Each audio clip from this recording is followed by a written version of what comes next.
Assalamualaikum, Lady Noja. Waalaikumsalam, Dr. Rafi. How are you? I'm fine. How are you? Good. Long time no see. Türkçe unuttun mu? Konuşabiliyor mu? Devam ediyor mu? Paket mes ya. Güzel. Hala konuşuyorum ya Türkçe. Okay. Kutay var ya burada, Kutay Hoja. Nasılsın? Kutay.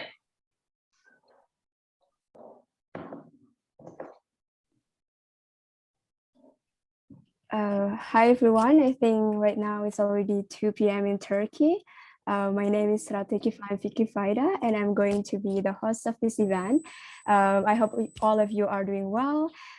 Before we proceed into the event, I'm going to tell you a little bit of the background of the organizers. So Pusat Studi PPI Turki, known as the Center for Studies of Indonesian Students in Turkey, or in short, Puspitur, was founded in 2020, which aimed to strengthen Indonesian students and its Turkey alumni's academic networks. While through its platform, Cluster Keilmuan, we support our fellow students in their studies, research, and scientific works according to their own level of area expertise. And another organizer that also contributed a lot to this event is INTWOP, which is the International Workshop Platform. It's a collective organization that has interdisciplinary studies where all parties can come together at international and national levels. So that's basically the background of the organizers. And then I would like to give you a brief background on the topic, which is Indonesia-Turkey, the past, present, and future relations.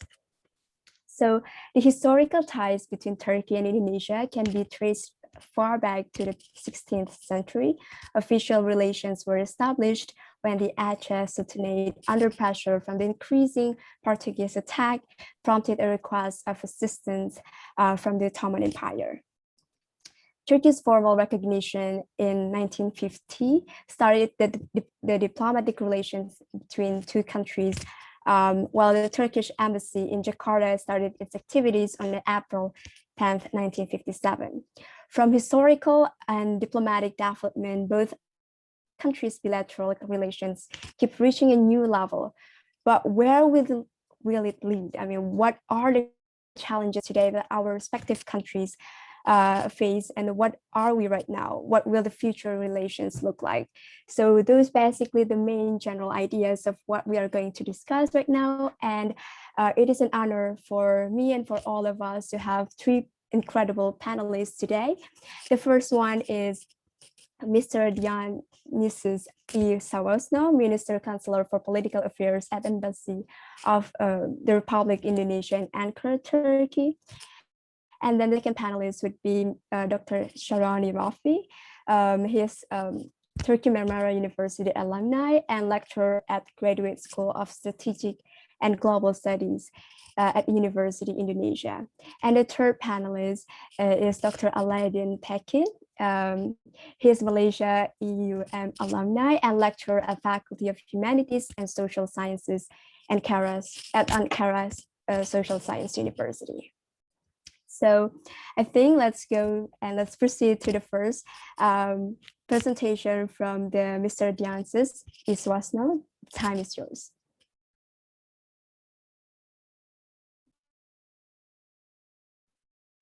Thank you so much, Mbak Atu, for giving me the first session,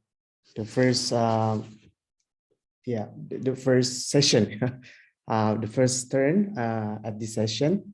So, good afternoon, everyone, particularly to Dr. Sya'roni and Dr. TEKİN at this panel, and to everyone.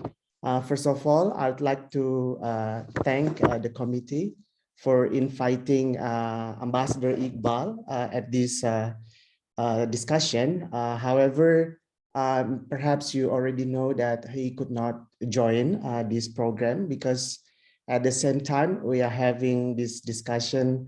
I think he's still on the plane, on his way to Indonesia.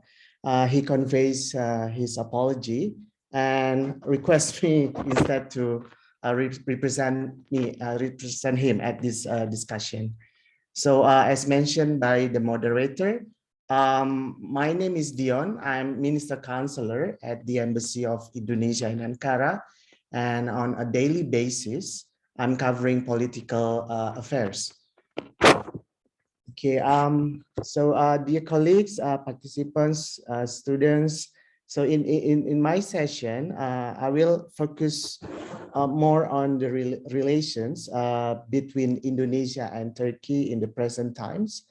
And perhaps, yeah, as you know, we will get more insights from Dr. TEKİN on the relations between the two nations in the past. So I'm not the expert in the past relations.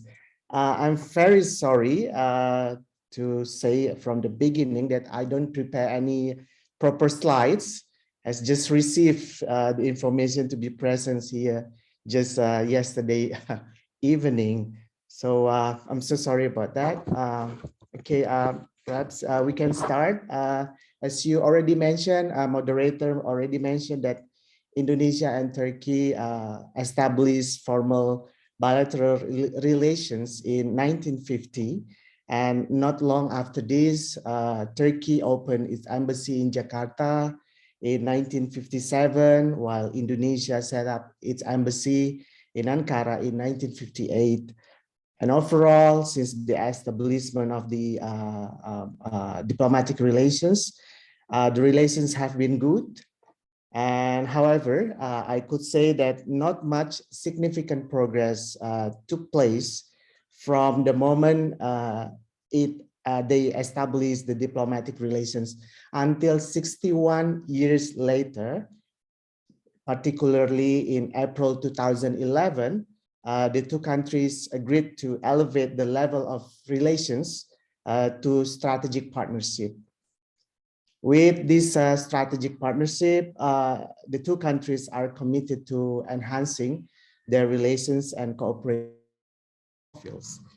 And from that period, from that on, Indonesia looks at Turkey as an important partner in the West, and perhaps I'm sure Turkey also look at the same thing to Indonesia in the East. And I could say that the exchange of high-level visits since then has becoming more frequent. This year alone, for example, two Indonesian ministers, namely Ministers Retno, Minister of Foreign Affairs, and Minister of Public Works and Housing,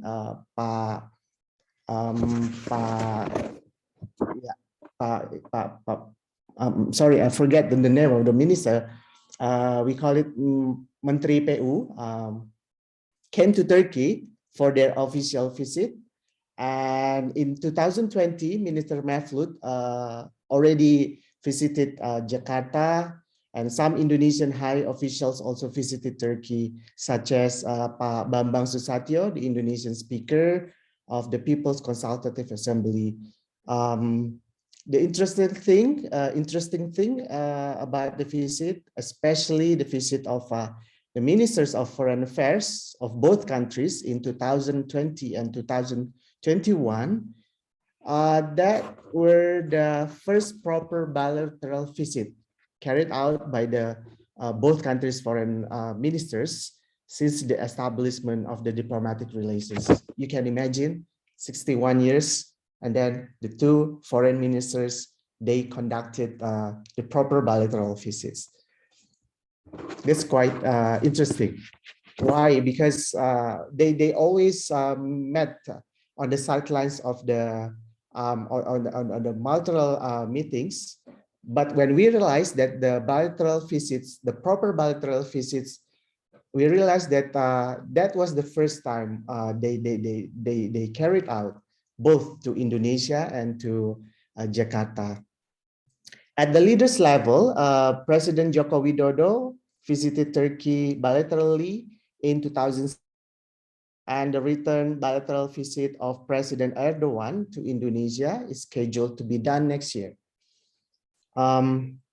Yeah, the sad emotional feeling because of the two countries have the same status as the countries with a Muslim majority population, and added by their intensive interaction in the multilateral context, such as UN, OIC, D8, MICTA, now G20, and also ASEAN, because you know that Turkey is a sectoral dialogue partners of ASEAN, that also have contributed to the intensified relations between the two countries. And considering the fact also that the relations are becoming more intensified, the government of Indonesia decided to open its Consulate General office in Istanbul in 2012, and now appointed 2 honorary consuls in Kayseri since 2013, and also in Samsun since June 2021. So we think that honorary consuls play a significant role to help facilitate the smooth relations between Indonesia, and particularly between Indonesia and the provincial level in Turkey. Therefore, the government of Indonesia at the moment has been thinking to appoint more honorary consuls of Indonesia in other provinces in Turkey. At this opportunity, I'd like to inform also to you all that the 2017 is another milestone in Indonesia-Turkey relations.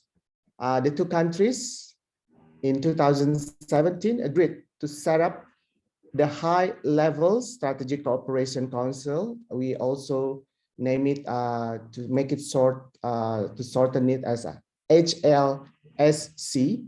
That's the highest bilateral forum, which will be led by the two countries' presidents to discuss mainly important issues that need to be resolved or required direct guidelines from the presidents. This forum, this bilateral forum, the HLSC, will be officiated and start its first meeting during the upcoming visit of President Erdogan to Indonesia next year. They agreed that this high-level meeting, HLSC, that will be carried out every 2 years. Be it alternately, it can be done in Indonesia or Turkey, or on the sidelines of the multilateral meetings, because Indonesia and Turkey, they both members, like I said before, both members of MICTA, for example, OIC, also ASEAN meeting, and also G20 at the moment. For the Indonesian side, the establishment of the HLSC will surely reflect the true strategic partnership between the two countries. And this HLSC will be the first for Turkey with countries in the Asia-Pacific region. And likewise, for Indonesia, it will be the first in the Western region. So far, Indonesia has this kind of bilateral mechanism at the high level only with the neighboring countries, such as with Malaysia, Singapore, and Australia. With this HLSC, Indonesia-Turkey future relations and cooperation, we are optimistic will be becoming more strengthened as the highest leaders can directly oversee the trajectory of the two countries' relations and cooperation. And with this all development, where do we go from here? So from our perspective is here, especially at the Embassy of Indonesia, it is the two countries' task and job now at the moment on how to translate the good relations into something concrete that brings benefits to the country's well-being and prosperity, in particular in the economic sector. This mindset, to a large extent, has lately guided Indonesia's diplomacy towards Turkey, or in other words, economic diplomacy has been the prime focus on Indonesia's relations with Turkey. So whatever we do at the moment, at the back of our mind, that should support economic development. For example, on trade, the two-way trade value is now more or less around 1.6 billion US dollar.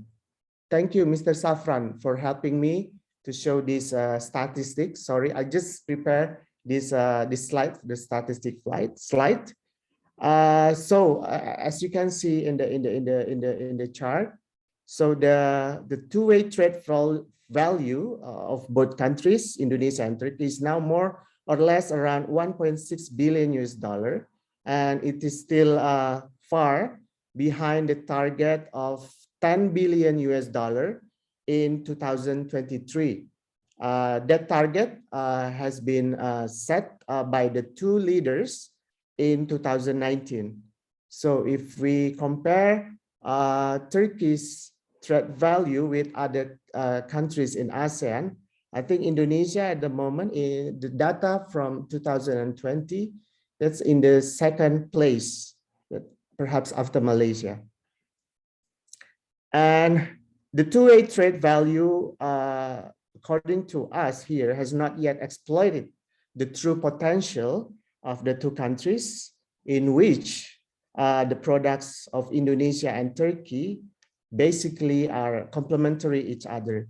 Indonesia mainly exports items that are needed by Turkish industry, such as fiber, rubber, palm oil, steel, coffee, chocolate, cinnamon, clove, and nutmeg. So in this regard, in this context, no wonder Indonesia now keeps on encouraging Turkey to finalize the negotiation of a comprehensive economic partnership agreement, or CEPA. So CEPA, if it can be concluded, will greatly facilitate trade activities and scrap all hindrances that have been applied so far between during the economic activities between the two countries at the moment. So as you may know already, Turkey already has free trade with other ASEAN countries, and then now we still keep thinking and questioning why with Indonesia takes a lot of time to conclude the comprehensive economic partnership agreement. So so we just keep telling our Turkish friends, counterparts here, and Turkish government. So it's timely now for both countries to have a kind of free trade agreement, so that the target, the trade value target that has been set by the two leaders can be reached in the near future. So another example also is tourism. From the statistic have shown that more Indonesian people visit Turkey than Turkish people to Indonesia. Okay, yeah, that's the tourist visit. So we are aware at the embassy that the Indonesian side should work hard to attract more Turkish tourists coming to Indonesia. But we also request the Turkish side now, perhaps after the pandemic, is it the right time to look at Indonesia as their tourist destination, as Indonesia also has a lot to offer. I see here Mr. Kutai. He has been living in Yogyakarta quite a while. I think he already experienced how beautiful Indonesia is, especially for Turkish people. So on investment, we realize also that Turkish industry is expanding from time to time, that need more market, not only a Turkish market. So we think that Indonesia could tap this opportunity, but we realize that the ease of doing business in Indonesia still quite a challenge, not only for Turkish investors, but also other investors to come to Indonesia. So therefore, we realize at the embassy that this is the task of Indonesian side to improve its regulations and to do more investment promotion in order to be known by investors from Turkey. And something interesting that I would like to share still on the investment is the government of Indonesia at the moment is not only encouraging inbound investment, but also outbound investment. As perhaps you know, the success story of Indonesia's outbound investment in Turkey is INTWOP. So everyone in Turkey now knows about Indomie, and especially Indonesian people who are staying or visiting Turkey will never miss this famous noodle. As we all know that it's easy to find the product of Indofood, Indomie particularly, almost everywhere across Turkey. And the experience of Indofood that already made Turkey as its base production and expanded its market to other areas in the Middle East and now the Balkans. That's inspired. That's a source of inspiration for us to encourage other Indonesian companies to look at Turkey as the base of production and also as a hub to expand their market to other regions. So the most Mr. important one. Suasno, sorry to interrupt you. It's such an interesting and part of trade, but we're also curious about the education sector because we know that scholarship opportunities is getting a lot of headlines today. So do Indonesian government or private institutions provide any scholarship to Turkish students or scholars? And can you please elaborate the education partnership between Indonesia and Turkey? Okay, can you let me finish? That's one. Yeah, definitely. Yes. So I will take note your questions about that. The most encouraging one is in the field of strategic industry. We already experienced with Turkey to have a joint production of medium tank between FNSS and PT Pindad. That also has inspired the future cooperation in this field, particularly which emphasize on transfer of technology, line of production, investment, and marketing. And yeah, those examples that the two countries, from our perspective, need more concerted efforts to translate the good relations into something beneficial that contribute to the prosperity of the two countries. So that's the main message that I would like to share. Yes, we have a good relations at the moment. Yes, Indonesia has the strong feeling because of they have the same feeling as the most populous Muslim majority nation in the world.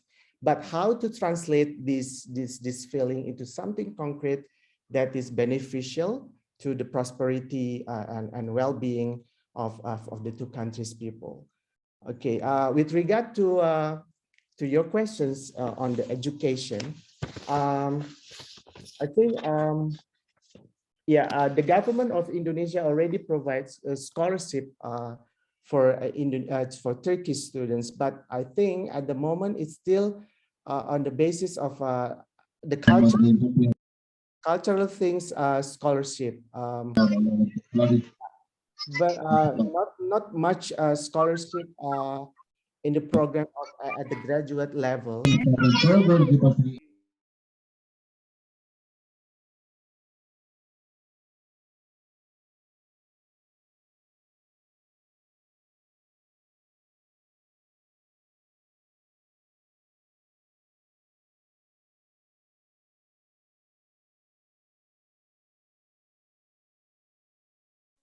Sorry, Mr. Swasano, can you please unmute yourself?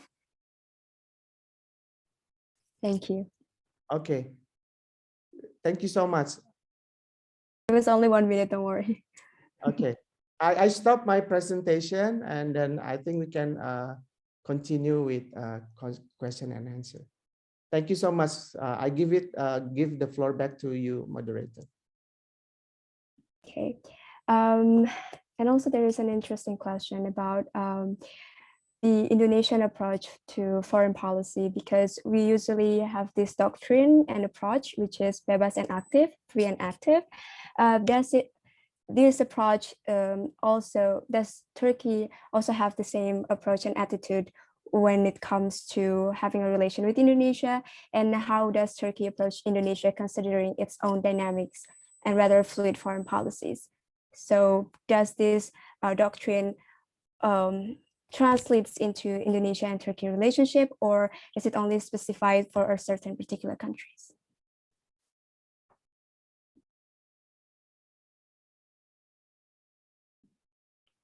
You touch upon the issue of independent.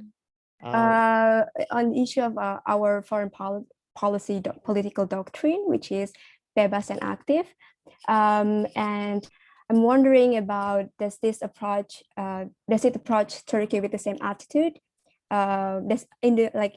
Do Indonesian government approach Turkey with the same attitude, which is bebas, active, or free and active? Because we usually use this approach when it comes to global powers such as the US or Russia, right? Because they are the main powers in the world. But how do this doctrine implement itself when it comes to Turkey? Do we use this doctrine or do we use other political approach?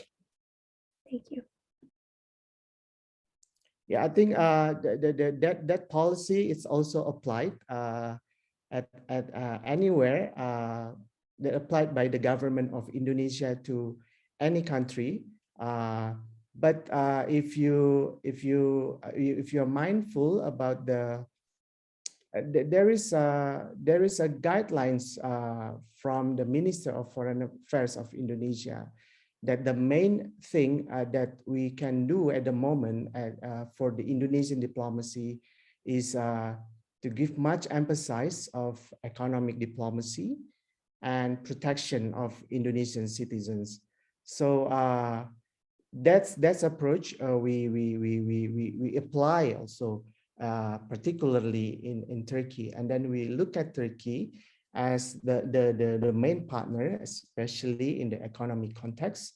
So that's why, like I said in my presentation, that at the moment, especially under the leadership of the Ambassador Iqbal, we will, whatever we do in Turkey, at the back of our mind, it should support the economic development and economic cooperation of the two countries. Thank you, moderator. Awesome. And also about touching upon, we already touched on the issue of education. We already touched on the issue of trade. And we are wondering about the technology sector, because there's an increasing traffic on how frequent our defense officials, industrial actors visiting Turkey, like Prabowo Subianto, like Indonesian defense minister, reportedly visited Turkey multiple times in such a short tempo. And there's also a report by BRIN, Indonesian National Research Center, sent their UAV engineer to receive trainings in Turkey. So the question would be like, does this mean Turkey raising technological advancement, especially on defense technology, taking a lot of interest from Indonesia, or how will future coordinations and projects look like in terms of technology sector? Yeah, thank you. So Turkey at the moment is, we look at Turkey as an alternative partners in the technology sector. So we look at Turkey is very important country in this sector.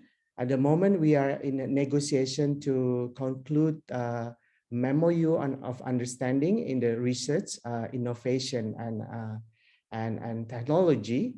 I hope during the visit of the President Erdogan to Indonesia, it can be signed. So it's can be an umbrella agreement. That's very important, and we look at Turkey, especially like in the sector of defense industry. Turkey would like to share the technology, how to build the product, just like the medium tank.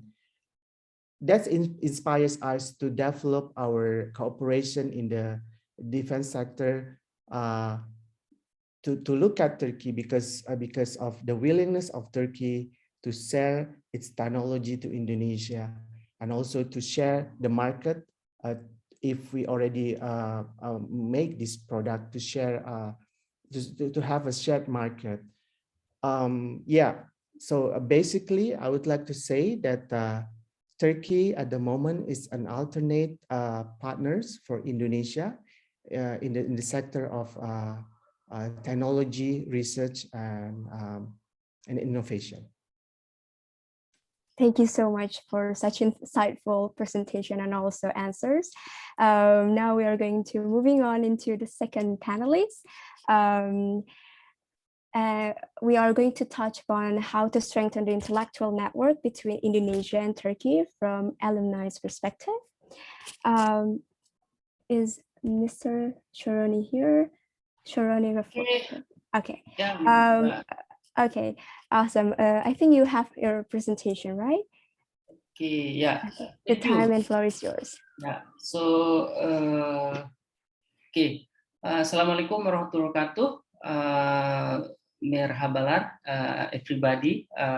So in Indonesia, we already do Maghrib prayer, and then I think in Istanbul you still waiting for Asar. I forgot Asar. Yet Zuhur, and then I forgot Asar in Turkish. Okay.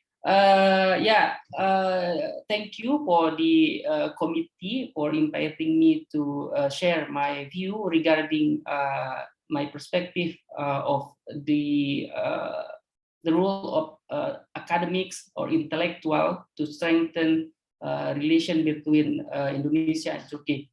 And then, of course, good evening to Pak Dion Swasono representing our embassy.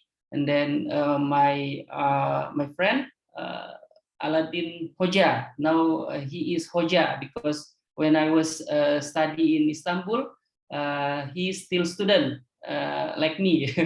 We used to spend a lot of time in ISAM. Yeah, ISAM is a good library. I recommended the library for those who are working for their thesis. So my other option, if you have any difficulties for advisor, so I suggest you to contact Aladdin Hoja. So because he now qualified to become a supervisor. In Turkish they call it danışman. So in academic life in Turkey, danışman play key role for your life. So be a good contact with danışman, and then prepare yourself for the process of thesis. That's my introduction. The second one, I would like to share some point regarding to this topic. Let me share. Okay, stop share. Yeah, this is some point that I wanted to share for this evening.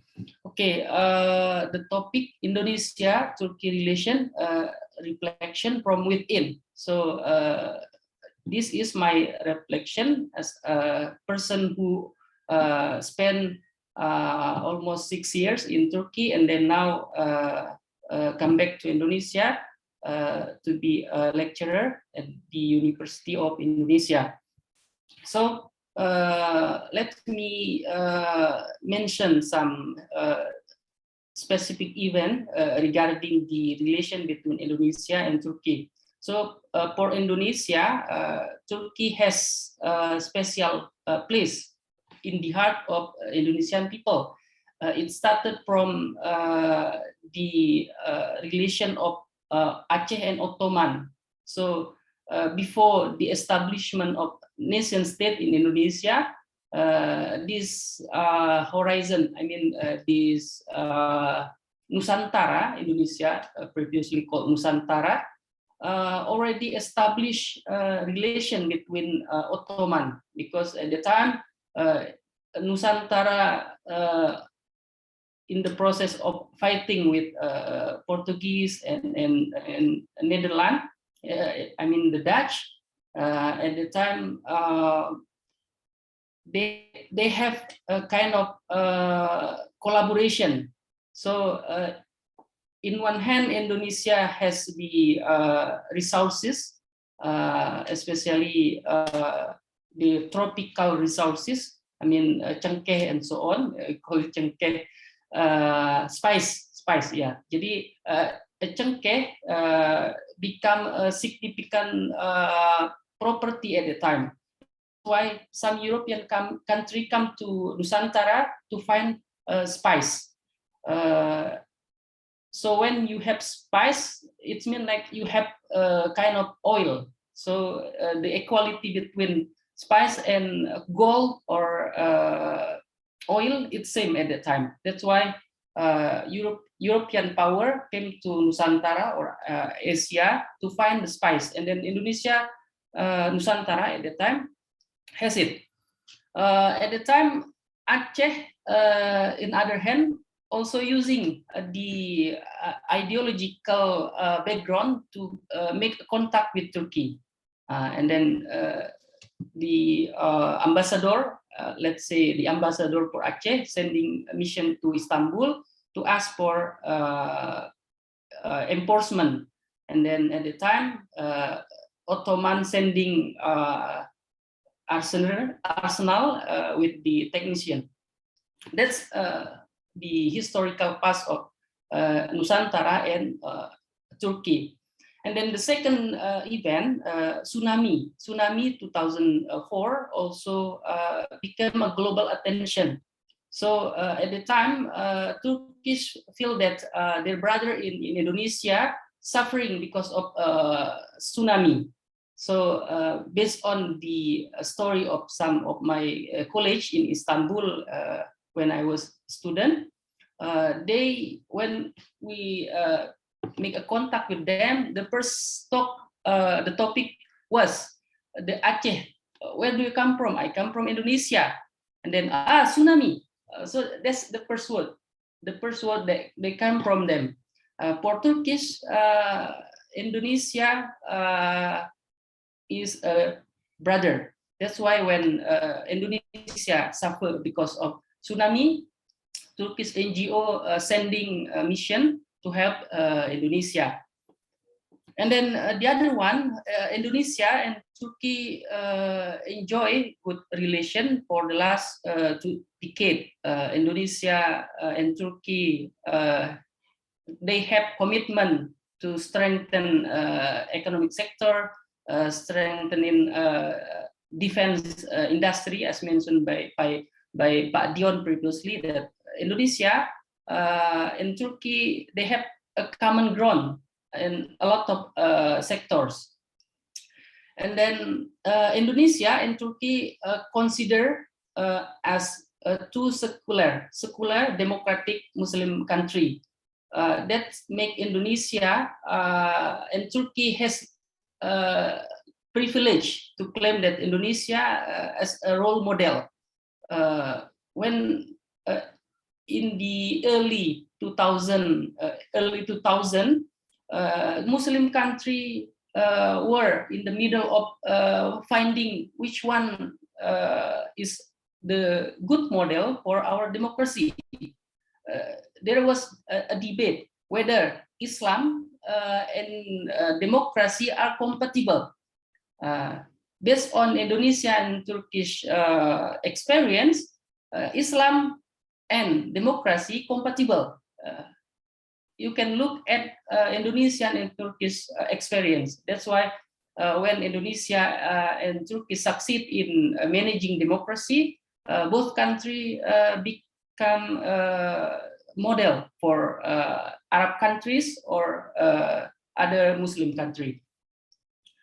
The next one, Indonesia and Turkey has similar religious tradition. They preserve tradition.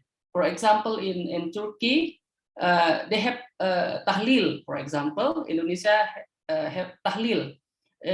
Turkish people used to visit Makbarah, used to visit Qabr. I forgot Turkish Turkish translation for Qabr. For example, we have EU consulate for the last 5 years. We have consulate for Istanbul. We have consulate located near to Ayub Sultan Jami, and then there is a tomb over there. Turkish used to visit the tomb to pray and then to ask what they want. For example, some students, when they have difficulties for exam, they visit Ayub tomb and then they ask for what they want. Even though those who also who want to find a boyfriend also pray in Ayub tomb. Indonesia also do the same. That's why Indonesia and Turkey they have common tradition, similar tradition, tahlil, and then visiting the tomb, preserving the historical roots and so on. That's make Indonesia and Turkey unique when we talk about Muslim world. The next one, at the level of people, Hajj and Umrah as a medium for sharing the same feeling. So also based on my experience, when we meet with the Hoja or Muslim Hoja in mosque, when we introduce ourselves, where we come from, I come from Indonesia. Oh, Indonesian is good, our brother. So some Hoja told me that when they saw Indonesian Jamaah who visit or do Umrah or Hajj, mostly Indonesia, they are very disciplined. Some Hoja said, we used to see Indonesia as a model for during the Hajj because they are really disciplined. When group leaders say you have to go there, then they go together. But when I said to Turkish Jamaah, somebody go left, somebody go right. That's make Indonesia has a good example during the Hajj and Umrah. This also the feeling of Turkish people who visit Makkah for Umrah and the Hajj. They share the same feeling. The next one, Indonesian consider Turkish as a close brother, even though both countries are in different continent. For example, if there is a match between Turkish football team versus European team, I can guarantee that Indonesian people will support Turkish team. That's the feeling of Indonesian people. Indonesia and Turkey are initiator for the establishment of development aid. So development aid as an organization established during B.J. Habibie and I forgot who's the Erbakan, Erbakan Hoja and Habibie Hoja. So both leaders they met in Germany, and then when they graduated, they came back to their country. When both leader become a president and then prime minister, they agree to establish an organization that implementing the proposal to accelerate the economic sector of Muslim country. Based on my research, that in OIC, most of member states they release the final communique, or in United Nations we have resolution. When OIC member agree with some resolution and then zero implementation. That's why Indonesia and Turkey take an initiative. So let's do the implementation if we have idea, we have to implement it. That's why development aid focusing on economy. This organization involving Indonesia, Turkey, Nigeria, Iran, African country, I forgot the name. 8 countries collaborate to accelerate the economic sector. At the moment, because of the changing of a leader, it's affected to the effectiveness of the aid. The next one, at the level of business to business, Turkish companies started to invest in Indonesia geothermal sector. For example, we have Emin Hitai. Emin Hitai is a businessman. He was Pahri Konsolosluk. Pahri Konsolosluk is like apa terjemahannya? Konsulat kehormatan, because mostly Indonesian here. Pahri Konsolosluk, and then now Emin Hitai invest in Indonesia at the geothermal sector. Emin Hitai really love Indonesia, even though he also create a tattoo in his back. Tattoo is Garuda. And then what next? Yeah, the proposal are it's need to strengthen good relation through business to business activities, because through business it can strengthen the relation for both country. If we have good relation, then the business activity or economic activity become a bonding for us. And then it's also better to increase number of academic contact, because the committee asking me to explain about the academic perspective for this relation. It's good to increase number of academic contact between two countries. Kemenlu offer a short visit scholar for Turkish scholar to Indonesia, vice versa. Turkish business sector, for example, create a scheme for Turkish studies in London, for example. In 2013 or 14, in Bilgi University, I attend a program that funded by business community. At that time, they create a program that give grant to a scholar or a researcher who want to research on Turkey. Turkish studies scholarship offer to student from UK at that time. So at that time, mostly students from Oxford and then from LSE, yeah, London School of Economy, they joined that program. So when they got the grant, then those scholars come to Turkey and then conducting research. I think that's a good idea that we can use to strengthen the relation between both countries at the level of academic. And then if the government sector has limitation for example, for scholarship, because as far as I know, our government, Indonesian government, offer cultural scholarship, yeah, cultural scholarship for those who are interested in learning bahasa and learning culture. They have 3 months program, 6 months program, and 1 year program for specific for cultural event.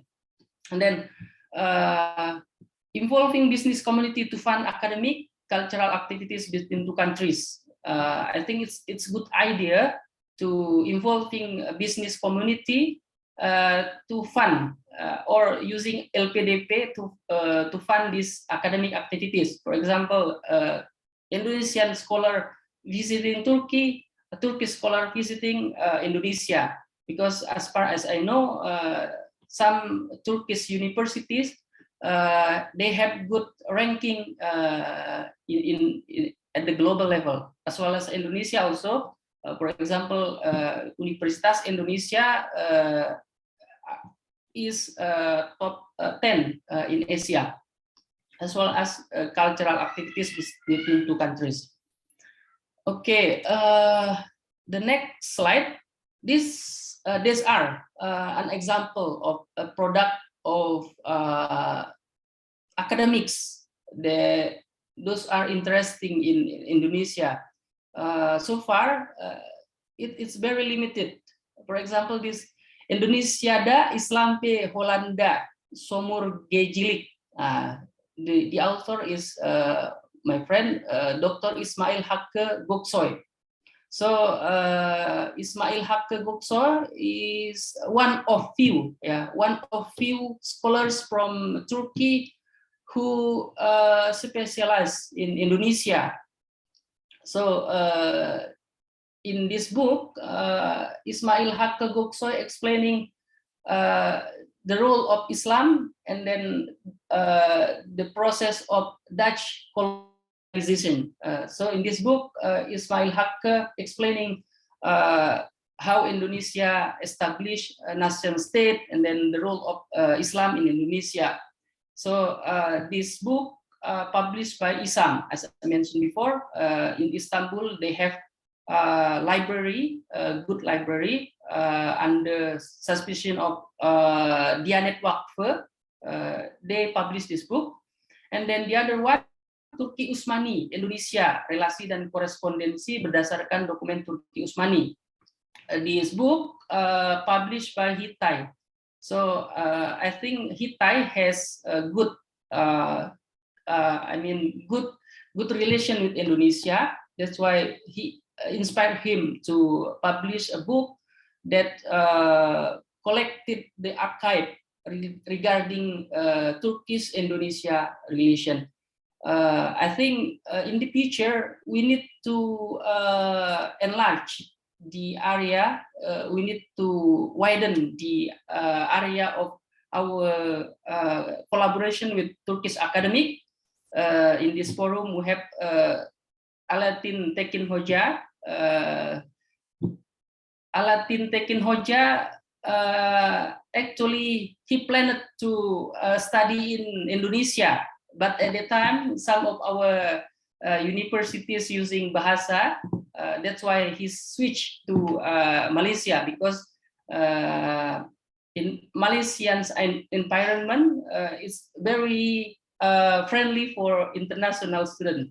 So this is a reflection for us. And then this is the explanation. Probably Alaaddin Hoja will explain later. The other one now, we also have Kutai Boran Hoja. He also candidate for Hoja. Kutai can speak bahasa because he learned bahasa in Yogyakarta and joined doctoral program in Gajah Mada University. So he spent almost 1 year in Jakarta, and then probably Jogja is better for him. And then for international student, Yogyakarta is very friendship, so it's good choice for him. And then we wish success for Kutai in the future, and then will become the next Ismail Hakke Goksoy, who can explain Indonesia to Turkish community and to the world.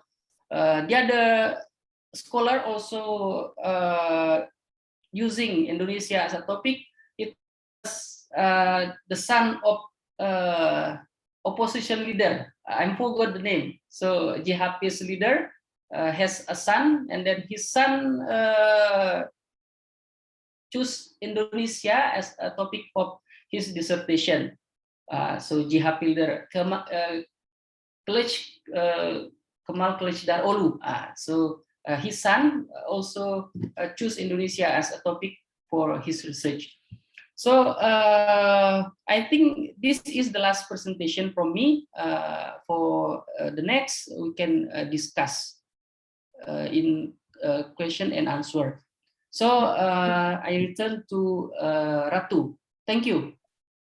Thank you so much for such insightful presentation. We are wondering, because you touch upon the historical issue as well. So based from historical and political perspective, how does Indonesia sees its diaspora network, especially overseas students, scholars and intellectuals and clerics? Because as we know that many Indonesian founding fathers, national heroes, public intellectuals, and organizations benefited a lot from its diaspora identity, right? So we have this PPI, or known as OISAA. Do you think that PPI still carry the same relevancy today as it was in the past? So I answer this question.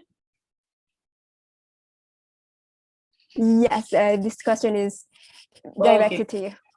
Yeah, of course, PPI will play a significant role to share good news related to Indonesia, because you have privilege to representing Indonesia to Turkish community, Turkish society.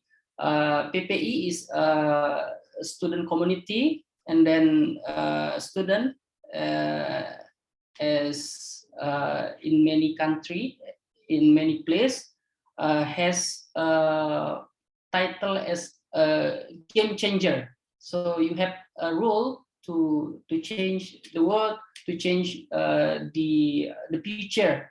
That's why in your hand is the future of Indonesia. PPI with embassy as a diplomat for our country. So in your hand is the positive aspect of Indonesia should be shared to the Turkish community.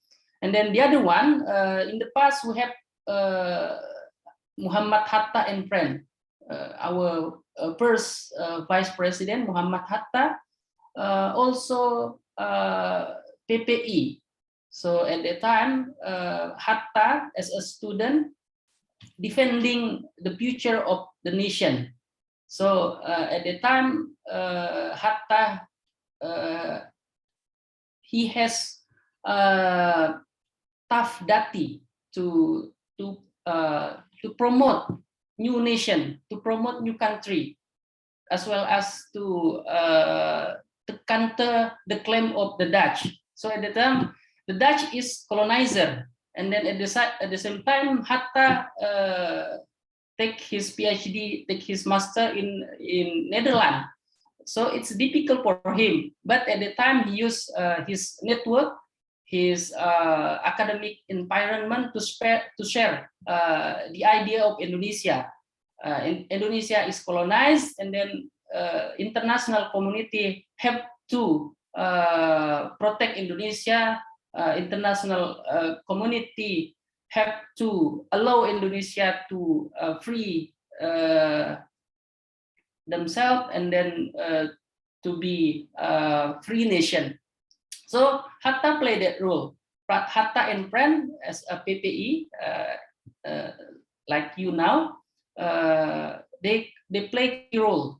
They use academic forum. They use intellectual perspective to free his nation, and the result, we free from colonization, and then become Indonesia. So PPI has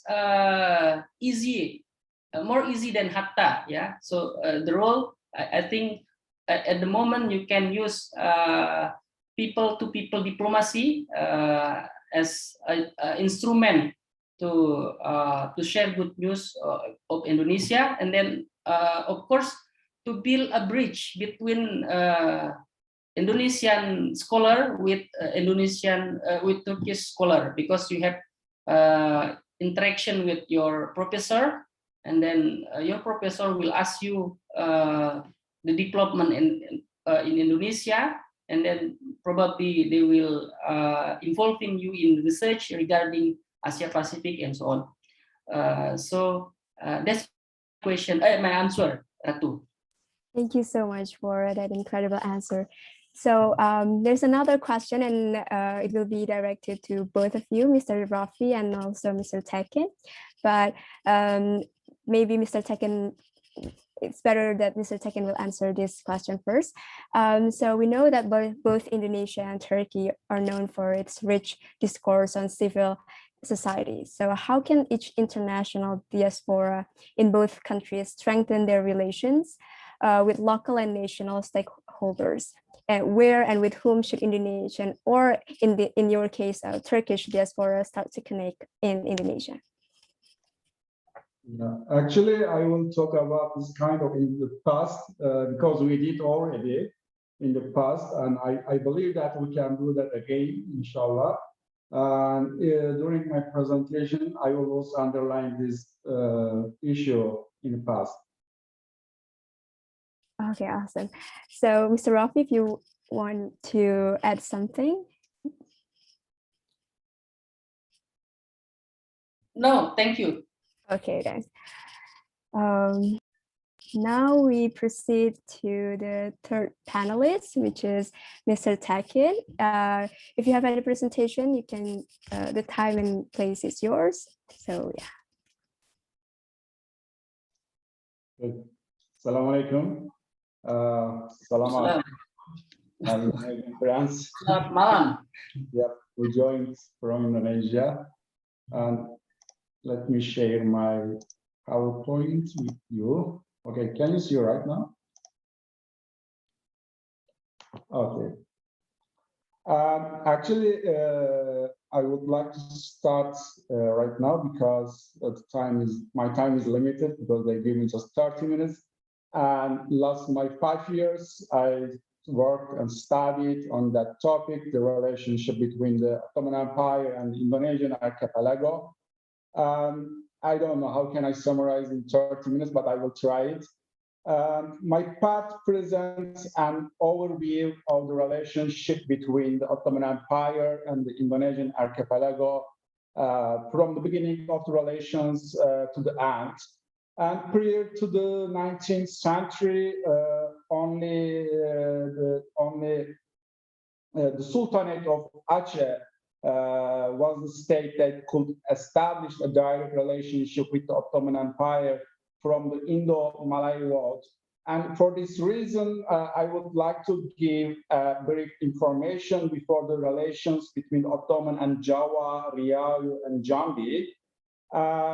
Before the official relations were established, both nations must have known each other, and in some of traditional Indonesian and Turkish literatures already gave some information related to each other, especially after the Islamization of Indonesia and the Malay world.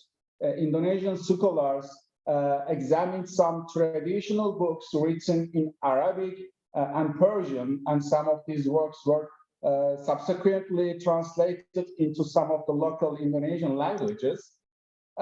In the 14th century, Indonesian literature immediately encouraged its first Turkish motif, after which the term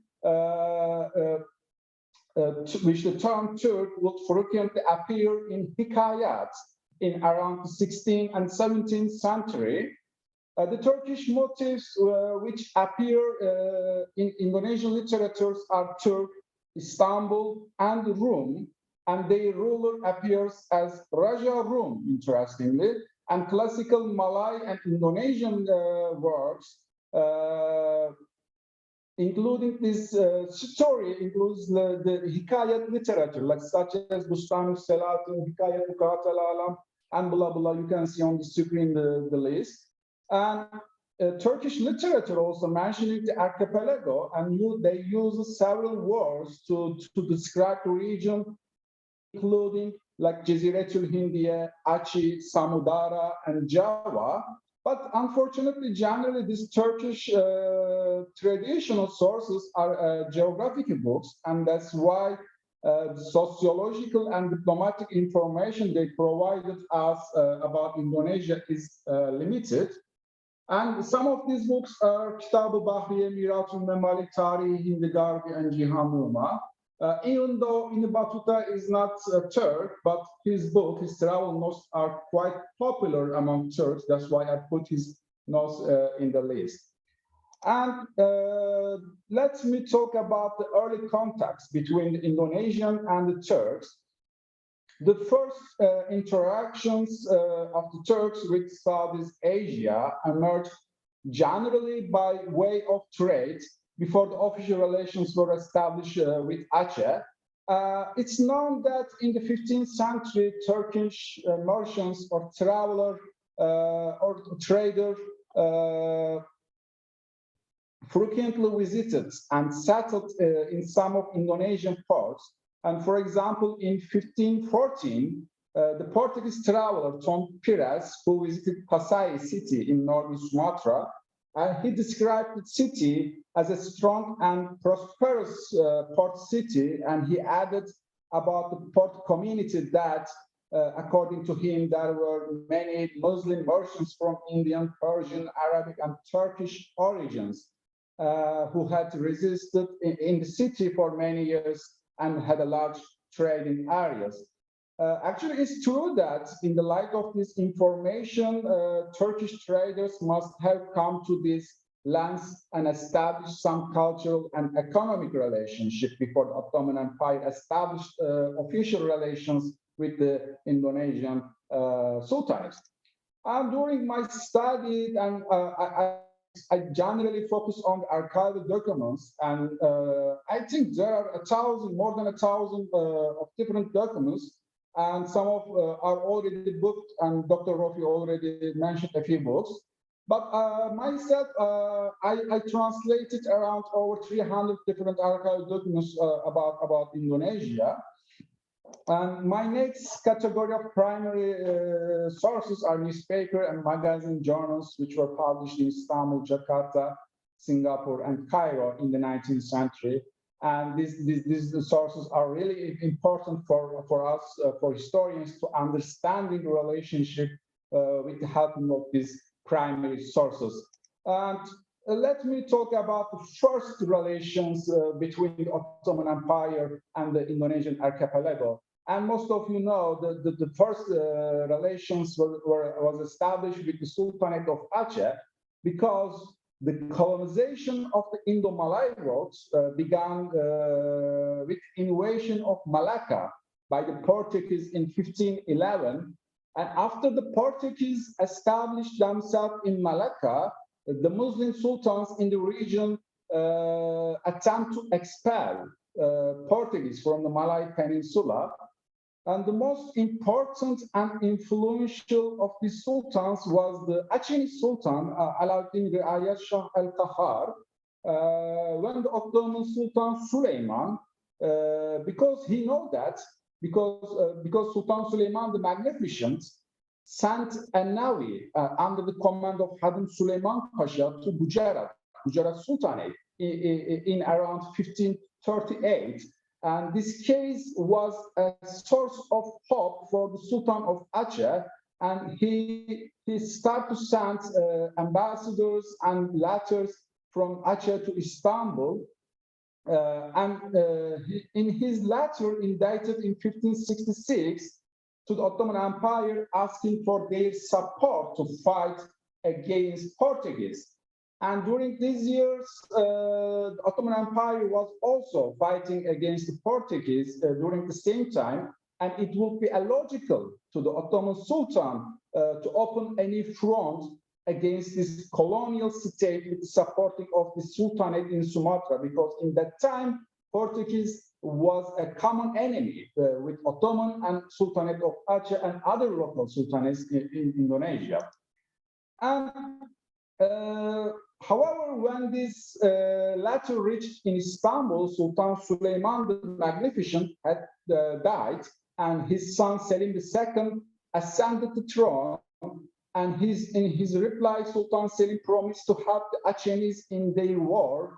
And according to this reply, he promised to send 15 galleys, 2 galleons, and adequate soldiers with Commander Kurdoğlu Hızır Reis.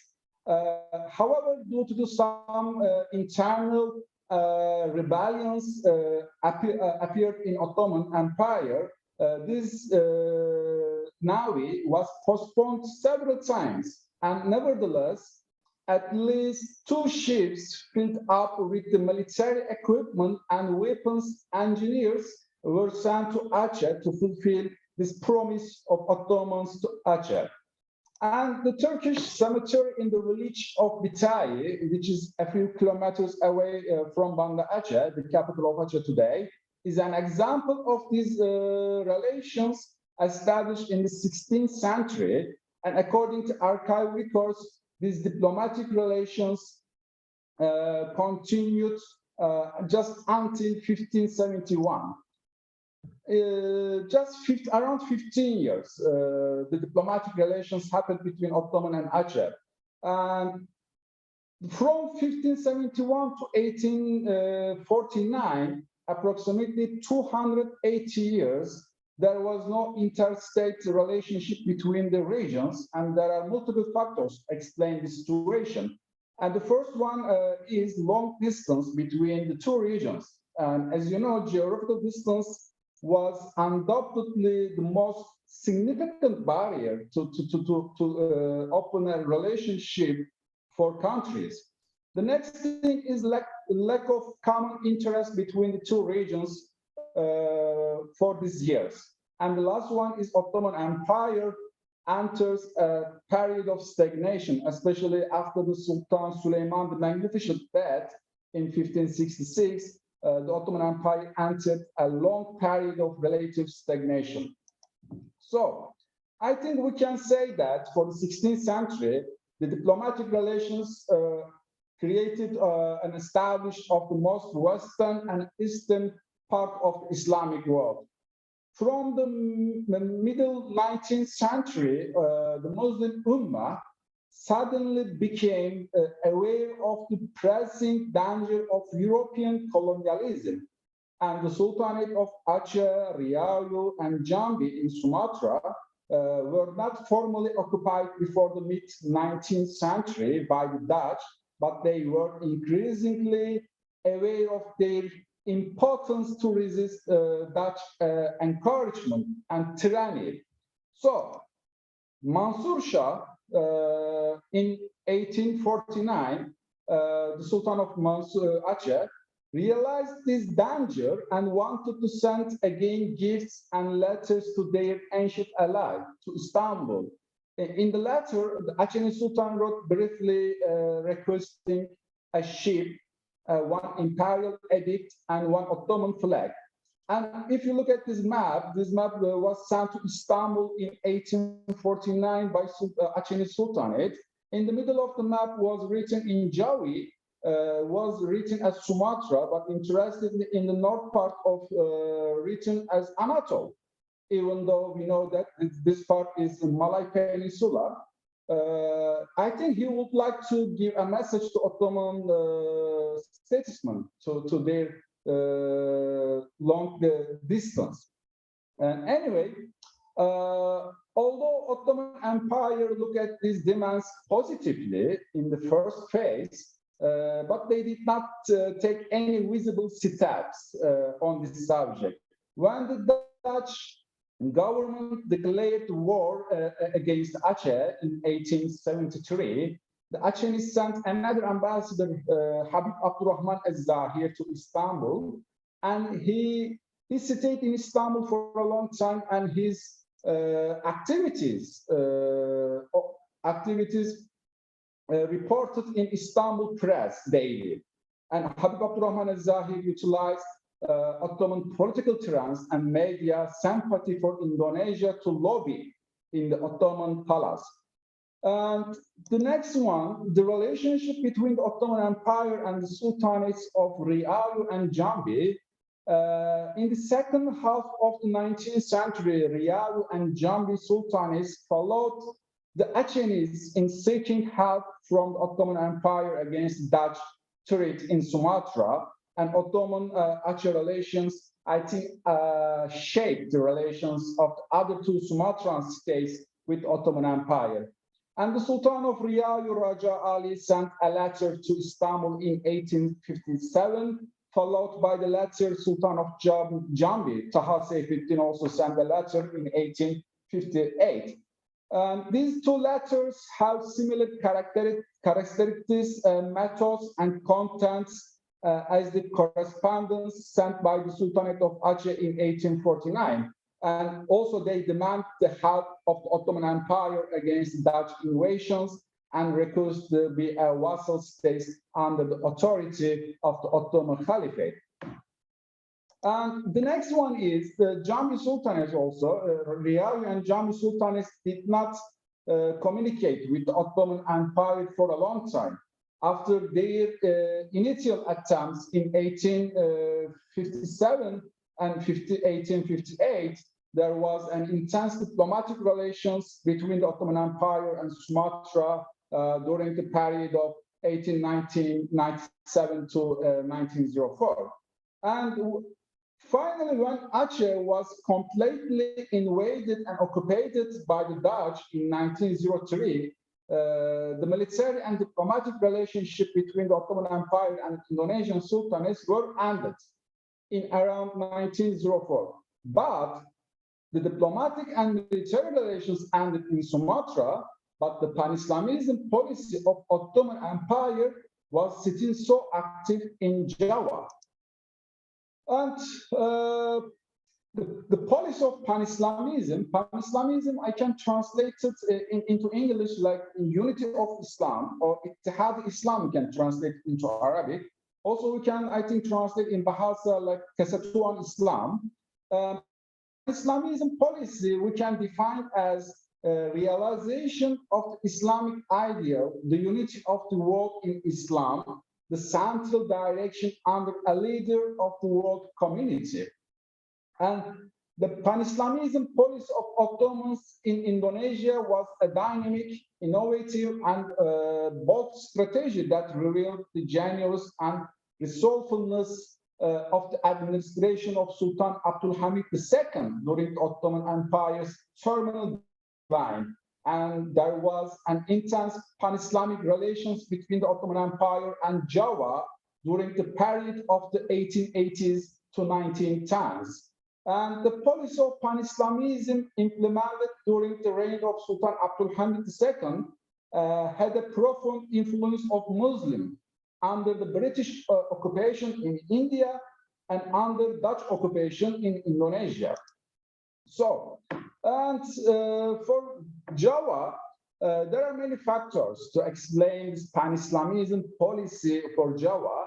And as a result of the increasing number of complaints from Indonesia to Istanbul, the Ottoman sultans saw the potential role of the emotive power of the Caliphate to unite Indonesian Muslims of these lands to resist oppression against the Dutch. And it was decided to appoint an Ottoman consul to Batavia and Singapore to separate pan-Islamist idea in Java more systematically and show the power of the Caliph. And the main channel for the dissemination of pan-Islamist newspapers published in Istanbul, Beirut, and Cairo were smuggled to Archipelago by Javanese Hajis, where they found an eager readership in Java. And significant signs of pan-Islamism in Java, including the reading of the khutbah, Friday khutbah in masjid and during the 8 prayers with the name of Ottoman Khalif. And the Ottoman Empire paid great attention to this situation. And I know I saw a letter, official letter, Ottoman Sultan sent more than 4,000 khutbah editions to the Javanese to provide models of traditional Islamic sermons. And Hadramis, maybe you know, because they are originally from Yemen, and according to Ottoman records, their population was estimated 60,000 in 1902. And according to Ottoman archive documents, the name of Hadramis are really important for the Ottomans to contact with the local Indonesian and Javanese, because they know Arabic, and we can say they are a bridge between Istanbul and Java. And some of these families like Al-Saqqaf, Al-Kaf, Al-Junayd, Al-Attas, these families are quite important for the Ottomans to do pan-Islamist ideas in Java. And the Hadramis were not only political mediators between the two geographies, and also they played an active role in the separate of pan-Islamist ideas in Southeast Asia. And Sultan Abdulhamid II wanted to establish a regular relationship with the Muslims on Java, but the geographical distance and subversion of imperialist states were always a major obstacles to communication. And according to a report written by one of the Ottoman consul, Ali Galip Bey, Muslims in the region needed holy Qur'ans. And Ali Galip Bey, he stated that it was necessary to distribute these Qur'ans as a gift from the Caliph to Javanese. And receiving this request, Sultan Abdulhamid II gave an order about the printing and publishing work of this Quran and Tafsir books to the Ministry of Education of Ottoman Empire for the Javanese Muslim. And I think in some of cities right now, some of Javanese village, some of these sample of Quran are still available in some houses. Anyway, these consulates were closely engaged with the local communities in Java and Sumatra, and they tried to establish good relations with local sultans against the Dutch and British. Ali Galip Bey, especially you can see, Ali Galip Bey appointed in 1883 and Kamil Bey appointed in 1897. They both them worked very hard to separate Ottoman pan-Islamist ideas throughout Java, and for this reason, these two consuls were declared unwanted men by the Dutch government and kept under pressure and harassment. And one of you asked, for example, education, maybe scholarship, and Ottoman Caliph Sultan Abdulhamid opened a scholarship for the Indonesian students in 1890s. And Ottoman consuls selected some students, but most of them are originally Arab Hadrami children. And they sent to Istanbul and they took education in Istanbul, and they came back Java, and they were a part of the pan-Islamist ideas in Java. As a result of the Ottoman-Indonesian relations during the 1849 to 1904, we can summarize mostly by diplomatic correspondence and pan-Islamic policy. But throughout these relations, although the Sultanate of Aceh, Riau, and Jambi repeatedly asked from the Ottoman Empire for help against the invasions of the Netherlands, but Ottoman Empire was unable to seriously give them what they want. However, it is critical to note that the Ottoman Empire did not turn its back on the Sultanates in Indonesia, and it seriously engaged with the region to the best of its ability and with significant diplomatic and financial costs against the colonialist barbarity. And my last slide is, I took this picture in Jakarta, in central Jakarta. It was the first Turkish consulate building in central Jakarta. I think it's very close to Gambir station, train station. And the Turks consul used this building and now is using the museum textile in Jakarta. If someone right now in Jakarta, maybe they want to visit here. And I think they're also still making some batik here. Thank you so much. Thank you so much for an incredible presentation, Mr. Aladdin TEKİN. It's interesting when it comes to the past relationship between Nusantara and Turkey or Ottoman Empire. There was a significant influence from the pan-Islamist doctrine, right?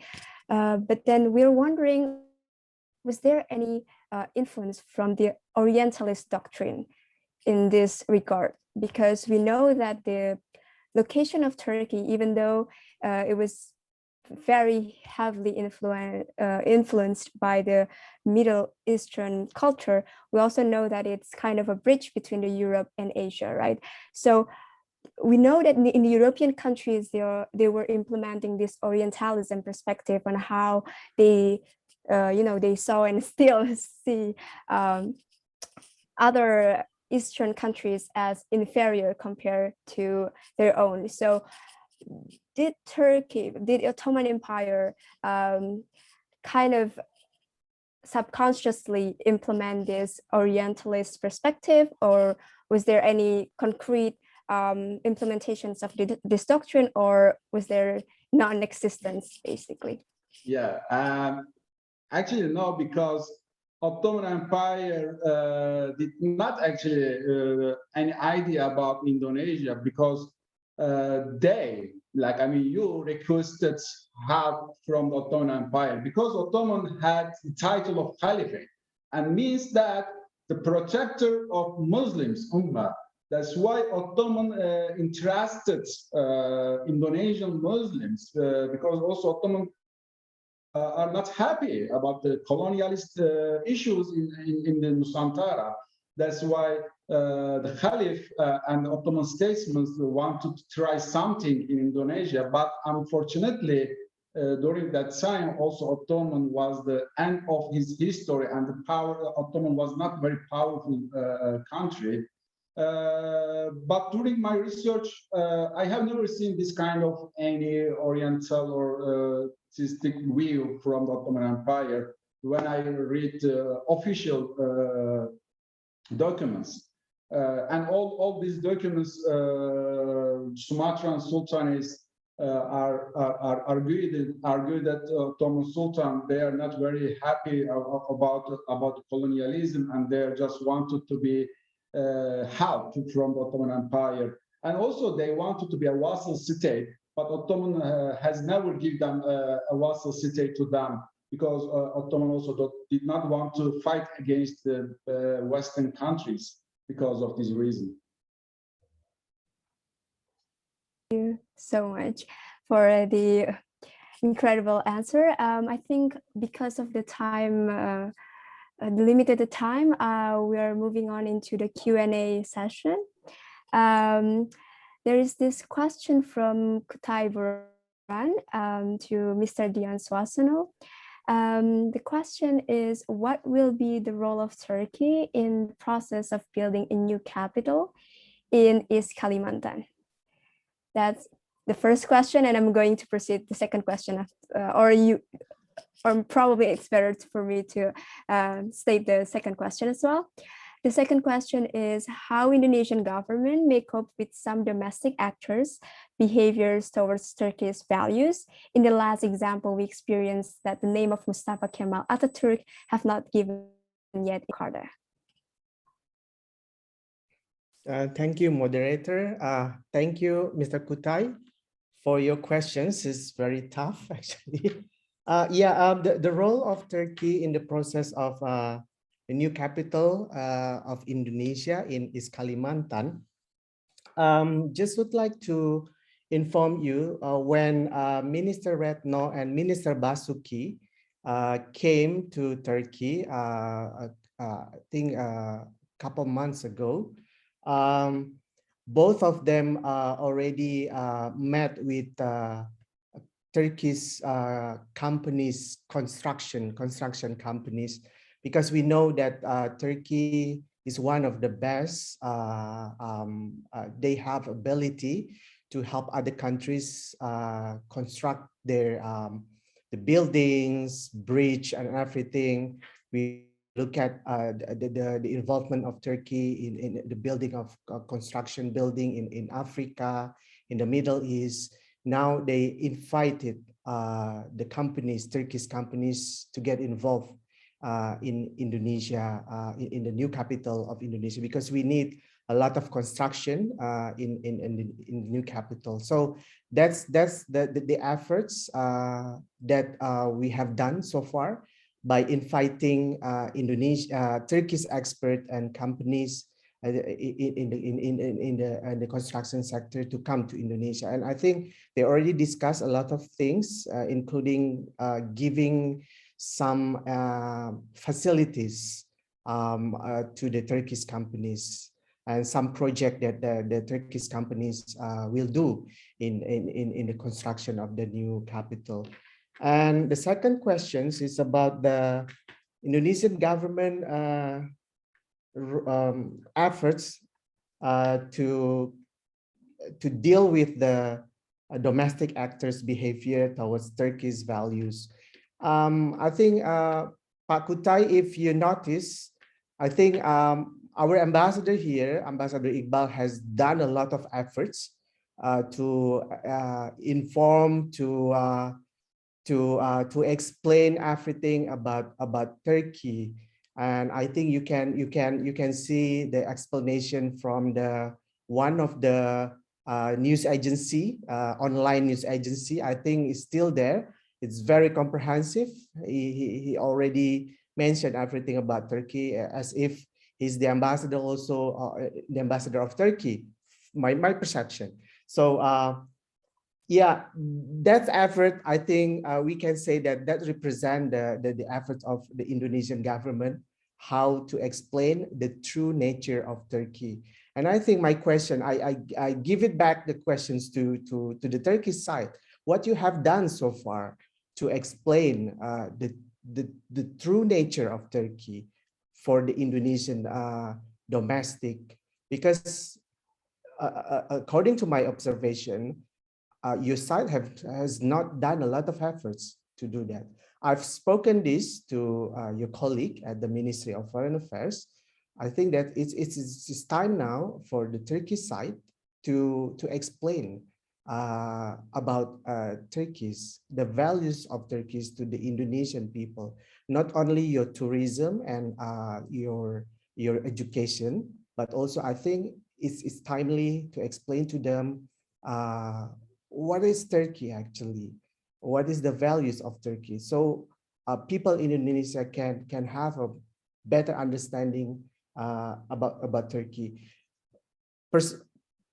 To be honest, when I heard the hoaxes, the false about your great leader, for example, the tomb of the leader is very bad smell. It's not true. I'm so disturbed when I heard that, because it's not true. So I think, yeah, like I said, that it's time to explain to the Indonesian people the values, the true values of Turkey. Thank you. Thank you for the answer, Mr. Dian Swasono. And Mr. TEKİN, if you have any response toward this controversy of the name Mustafa Kemal Atatürk in Jakarta, in regards to what kind of general perspective do Turkish people or Turkish government has in this controversy? I mean, this question is about the name of Mustafa Kemal Atatürk have not given yet in Jakarta. Yes. I don't know. You have any idea? Such an honest answer. Thank you. Okay. And then there is this question from Musawar Tanoli, President of Youth Diplomacy from Pakistan. I think this is directed to Mr. Sya'roni Rafi. What is the role of youth organizations and young people in strengthening cooperation between Turkey and Indonesia? Okay, yeah, thank you, Musawar Tanoli, for the question. Yeah, as I mentioned before, that the youth has huge of energy, and then youth also very creative. That's why in many cases youth play significant role within the society. For example, in Arab world, Arab Spring happened because of the role of young people. It's happened in Middle East, but for the positive side, yeah, the role that can play by youth to strengthen relation between Turkish community and Indonesian community is to start collaboration. For this, for example, I think this discussion is good beginning for collaboration between youth community. I saw PPI and then INTWOP already start the bridge between both sides. I mean, young generation or youth has a lot of time, and then they have a lot of energy, so they can use the energy to speed up the process of collaboration and then cooperation between Indonesia and Turkey. That's my answer, Ratu.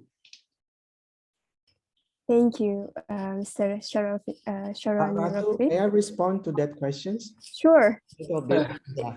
It's an interactive panelist, so anyone can jump into the answers. Yeah. So my response to these questions is there are two things that we hope for the role of youth organization in the context of Turkey and Indonesia bilateral relations.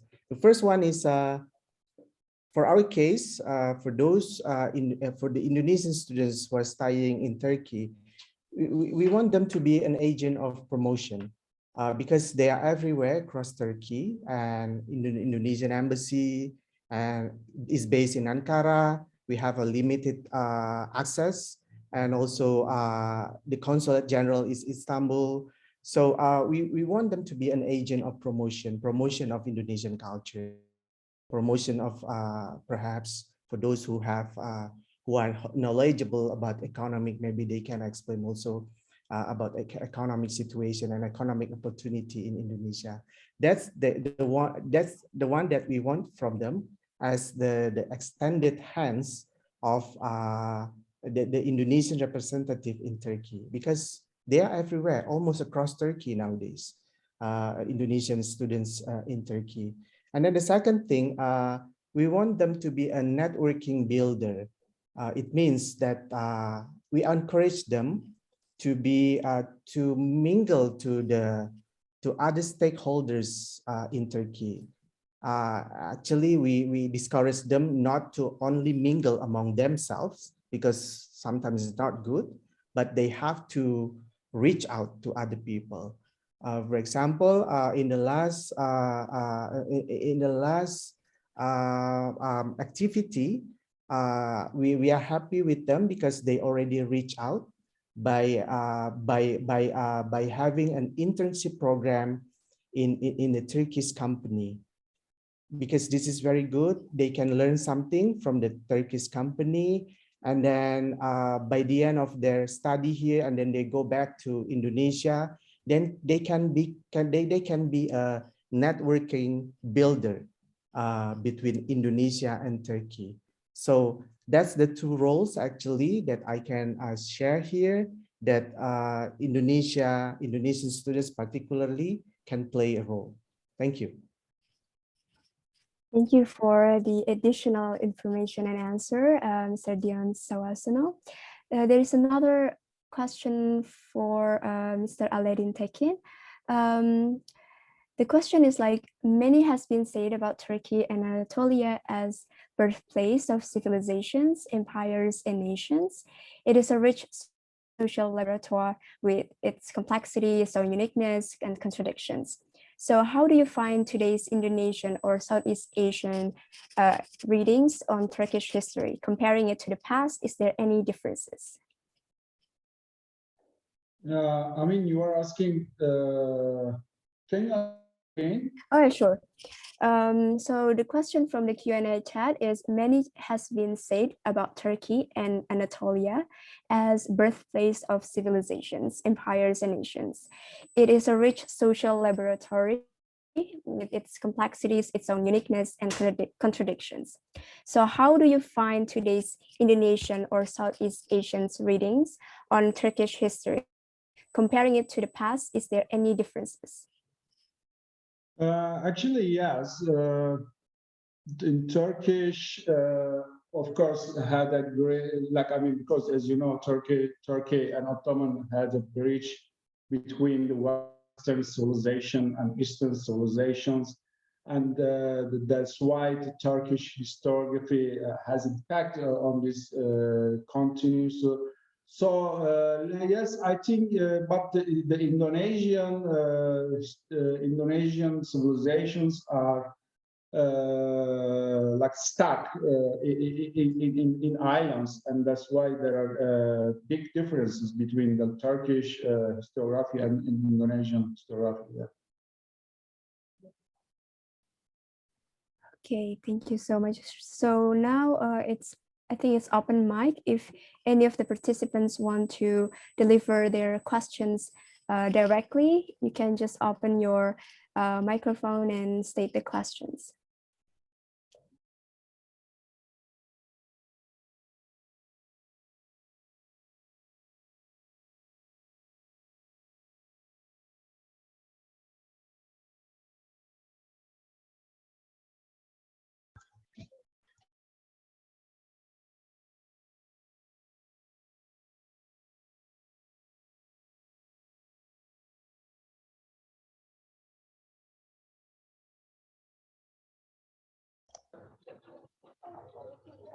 Musawar Tanoli, you can unmute yourself. Yes. And ask the question. Am I audible? Can you hear me? Yes. Thank you very much, moderator, for giving me this time. Actually, I do not have any question.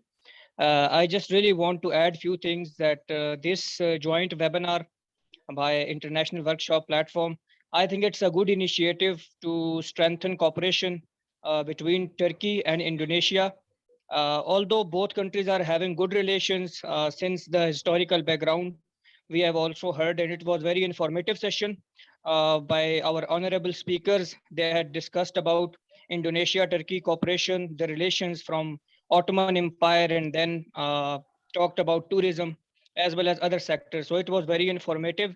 We learned a lot, but we need to move forward to strengthen further cooperation between both countries, and as well as with Pakistan as well. We are also having good relations with Indonesia and with Turkey. I will add just a last point that youth can play a very vital role. And we have seen after attending this webinar that this was organized by youth, and this was organized by youth organization, that is International Workshop Platform. So I really appreciate this initiative, and we have to move forward to further strengthen our social, political, economic, cultural, youth, and military cooperation between Pakistan, Indonesia, and Turkey as well. Thank you very much. Thank you for the remark. There is also another question from Mr. Hasim. This question will be directed to any of you if you wanted to answer, the panelists. So the question is, what was the nature of relations between two countries during the Cold War era? There's too much emphasis on religious relations, which is normal, especially in historical context. But I heard nothing about the relations after the independence of Indonesia. Turkey participated in Bandung Conference in 1955 and supported liberation of new countries from colonial rule. How was Turkey's perspective towards Indonesia during this period? I think may I start? Yes, sure.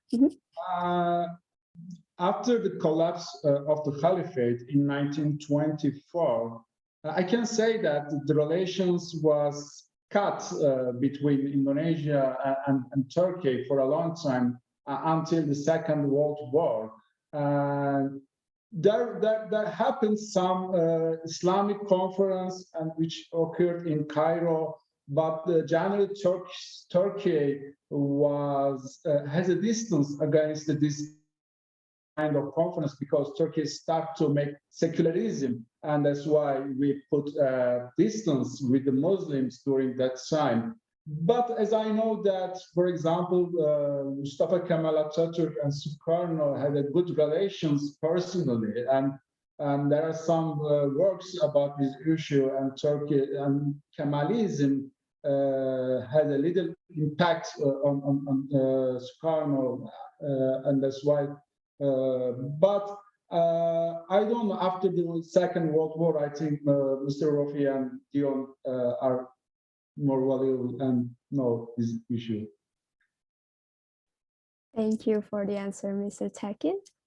Other panelists wanted to comment to this question? Okay, I want to add some point regarding the question. The first one, regarding the transition of Turkey from the collapse of Ottoman Empire to the new republic. At the time, the most significant figure was Mustafa Kemal Atatürk. And then Mustafa Kemal Atatürk, he became global attention, especially in Muslim world, because at the time, some of or mostly Muslim countries suffer because of colonization, and then they need an inspiration to struggle. They need inspiration to establish new nation. So at the time, Indonesian leaders, Soekarno-Hatta, took an inspiration from how Turkey established new republic.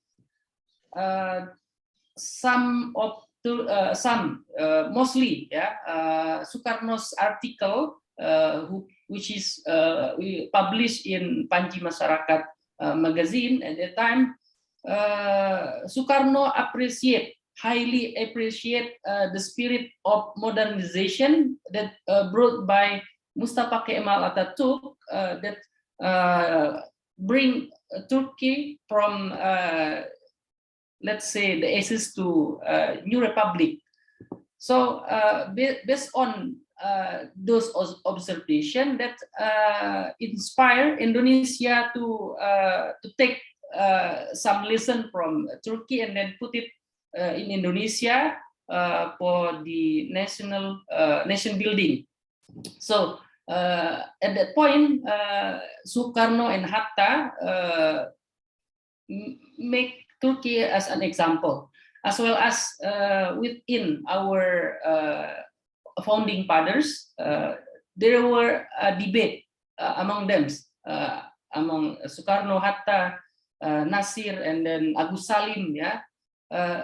They talk about what should we use to run new country, whether we use we continue with Khilafah, we use republic, and so on. There were a debate among them. So the intellectual debate among founding fathers precipitated by the idea of secularism or republicanism in Turkey. That's the one point. The second point, Indonesia raised as a new nation that can call the unity of new emerging forces. We call it new emerging forces because Indonesia as a new country, that new independent country, calling for new independent countries to come to Bandung to celebrate the independent and then to celebrate the freedom of the people. There were two factions, Eastern Bloc or Western Bloc, whether you with us or against us. At the time, Indonesia with Asia Africa leader organized an organization called Non-Alignment Movement. non-alignment movement attempting to challenge the existence of two blocks. So Sukarno as a star at the time. And then what was the position of Turkey? In a book that I read when I was in Turkey regarding the Despolitikase, foreign policy of Turkey during the period of Cold War, it's explained that Turkey attending the non-alignment movement event, Asia-Africa Conference in Bandung. And then some diplomats said that Turkey representing the West, Turkey as a Western source jusu. So in that article explained that Turkey as a spokesperson for the West.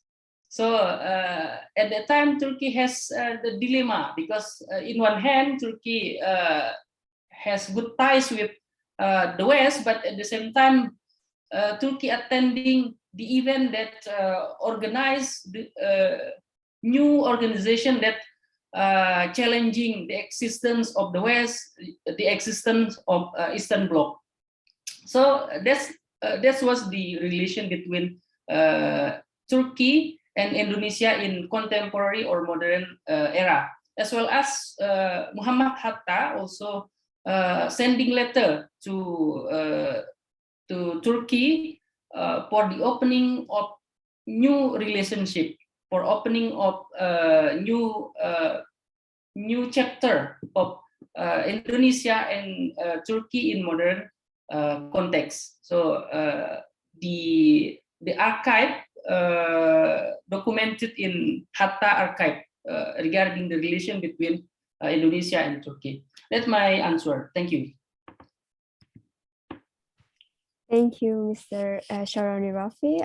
Mr. Dion, if you wanted to add something, or you're good. Okay. Oh, yeah, for me, I have to do a lot of research before answering these questions. That's my homework now. Thank you. Okay. There's another question from Dava. I read it already. If you want, if you would like to read it. If not, I can answer right now. It's up to you. The question? Yes. From Dava. Okay. Yeah, sure. If you wanted to answer it directly. Yeah, and yeah, they ask because Ottoman archives right now is the biggest archive in the world, and there are around 17 million different archives documents in our archive, and it is written in our old manuscripts like Jawi.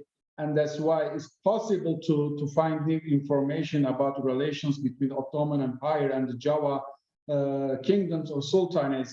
But unfortunately, for the Java case, there is no any documents on their archives or on their buildings. Most of them may be, I don't know, lost or brought maybe European, but in our archives there are many documents, maybe around 3,000 or 4,000 documents about Indonesia and Nusantara, and just I can read it, some of them. The next thing, many documents can categorize with different topics wrongly, but the Ottoman Empire, because last week, I think, yeah, 10 days ago, me and Mr. Dion watched a film, Sultan Agung, in a cinema in Ankara, and also in that film, there was a relations between the Ottoman Empire and the Mataram Sultanates in Java. There are many information about these things, but right now, until now, I did not find any documents about this issue, but I was still searching. Maybe I can find new documents because there are many different archives, but most of them digitalized.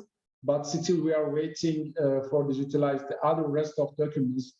but maybe that information should be true, maybe not. But right now, we did not find this kind of any documents in our archives. That's all.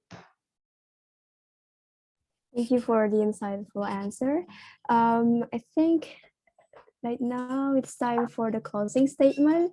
I'd like to ask for each panelist to offer a closing statement before we close this session. I think my last words, yeah, as I told, we had a great relations in history, and 500 or 600 years ago we did already. But yes, unfortunately, with the modernization, with the establishment of Turkish Republic, we followed the secularist policy, and I think we put a distance with Indonesia. I don't know, maybe we can do it again better with the help of Mr. Doyum and other Indonesian statesmen, and with the help of Turkish statements. I think Indonesia and Turkish brotherhood would be better, I think. Thank you, Mr. Alaeddin Tekin. Another panelist would like to give a closing statement. Okay, my closing statement is thank you for the committee for organizing this event. It's open a horizon for us that there are a lot of things that we didn't know before. For example, Aladdin Hoja showing us the map that's mentioning of our island. For example, in that map, there are Bali, Sumatra, Java, and so on. So the role of archive is very significant as a mirror of our civilization. And then the next one, thank you for panelists for sharing good insight for us tonight or this evening. And then I wish great success for your study for a fellow or a friend who studying in Turkey right now. Again, thank you, everybody. See you, and then we hope pandemic fade away, and then we can share the idea next year. Thank you. Thank you, Mr. Sya'roni Rofi. Mr. Dian Swasana, time is yours. My closing statement is that Turkey and Indonesia's past and present good relations, these are modalities for the two countries to move ahead, and then it's time for the two countries to translate these good relations into something concrete that is beneficial to the well-being and prosperity of the two countries, especially for the people of the two countries. Thank you. Thank you for all the panelists. To give a short conclusion about what we have discussed so far, I think it's very fascinating when we talk about the past relationship between Turkey and Indonesia, as all of the panelists have mentioned.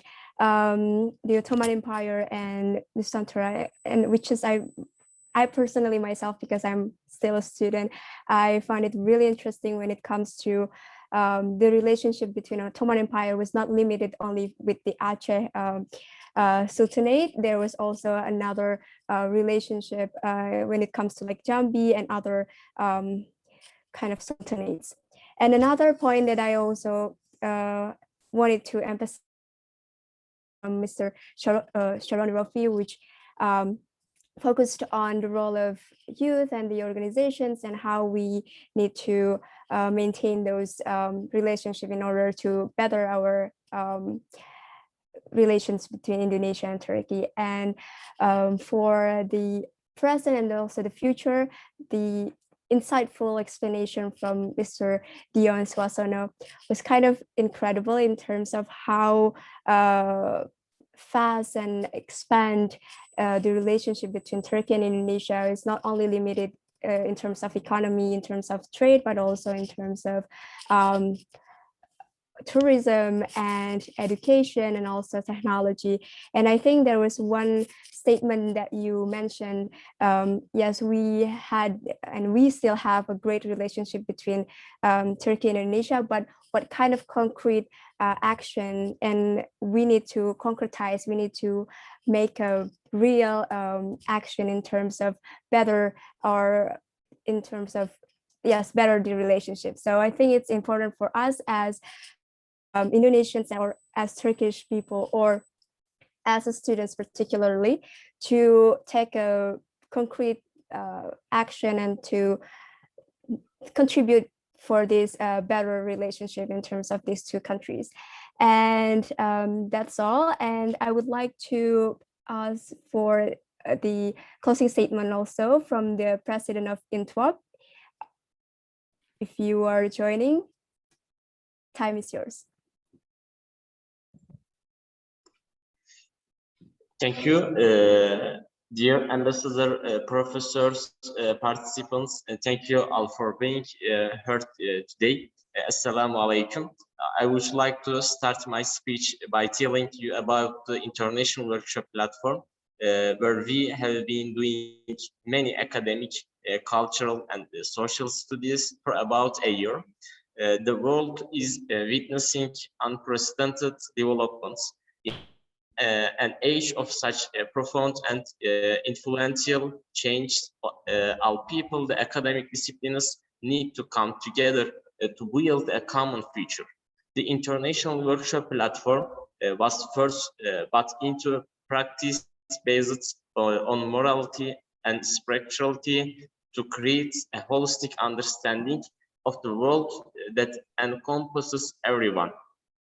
Based on these principles, the vision of INTWOP as follows: compatible with digital transformation, and the academy interacts with the public. Communication is used effectively, and everyone can express their opinion. Youth has a say. At the same time, we care about cooperation with different organizations from all over the world on many issues. In this context, we will continue to work on many subjects with the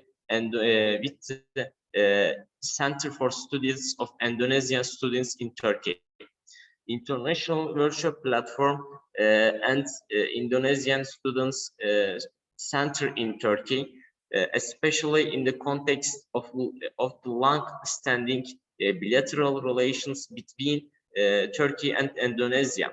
We are taking this historic step, being aware of our responsibility as young people. We have taken this important step of cooperation with the panel, the relations between Turkey and Indonesia in the present history and future. I would like to thank all our friends, especially brothers Serhat and Ramadallah, Ratufayda, who contributed to the preparation of this panel. Thank you once again for everyone's participants, yours, Science.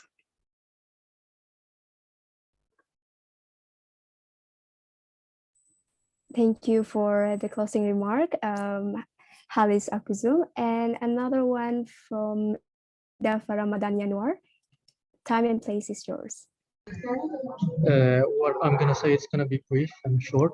Actually, I believe a lot in what Dr. Sya'roni said about Indonesian students. I agree. He himself is an alumni from Turkey. Like, let's not close ourselves. One corak, ada satu corak. There is types that I see in Indonesian students that somehow we like to close ourselves, like make a dialogue between ourselves. But it's not what we should do. We should promote translocalism, a dialogue between each young generations.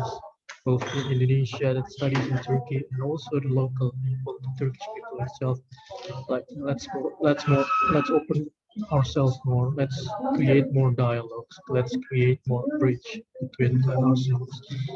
Increase our understandings of each other nations, and that what we are trying to achieve in Center for Studies of PPI Turkey and PPI Turkey itself. So that's going to be my statement. I hope there will be future programs also, because my tenure at Puspitur is almost finished. But let's not finish our cooperation, our collaborations at this point. But let's continue further and further and furthermore. That's my hope for the future organizations of the future of both organizations. Thank you so much for your being here, Mr. Dion, for accepting our invitations, Mr. Dr. TEKİN for accepting our invitations, Dr. Sya'roni, thank you so much, and my friends at INTWOP, who's been incredible at helping us succeed in these events. Thank you. That's my statement. I return the place to Rafi. Thank you so much. Thank you, Dr. Ramadhani. And now, I think Janet Inje, if you have any closing remark, the time and place is yours. Firstly, is my voice is okay now? Yes. Okay, thank you. And firstly, hello and welcome again to everyone. And I am Janet Ince. And again, I would like to thank everyone for their participation, especially our two esteemed panelists. I'm a student of the International Relations Department in the capital city, but also I am also director of the Asian Pacific Regional Desk in International Workshop Platform, I mean INTWOP. Our first step in this regard was to cooperate our friends from the other countries like Indonesia and Pakistan. I mean, you know them as a group, a student group, PPI Turkey and the Youth Diplomacy Forum. And the other step is now, hold this panel. As an Asian, actually, firstly, if I should talk about Asia Pacific desk, as an Asian country, we are aware of the importance of this region to the world. And we, as a productive young, our goal in this direction is to work across the region and to produce solutions and the policies that are valid for the region in the international area. And our hope from future, inshallah, we want to do more and good thing with our friends from the other countries. And we will welcome all your support and suggestion about this issue. And thanks a lot again for everyone. That's all. Thank you. Okay, then I think the time is constrained. So without further ado, I think thank you so much for all the participants that joined this session. And most importantly, thank you so much for the organizers who organized this insightful and yet really beneficial and fruitful discussion. And thank you for the highest esteemed panelists, Mr.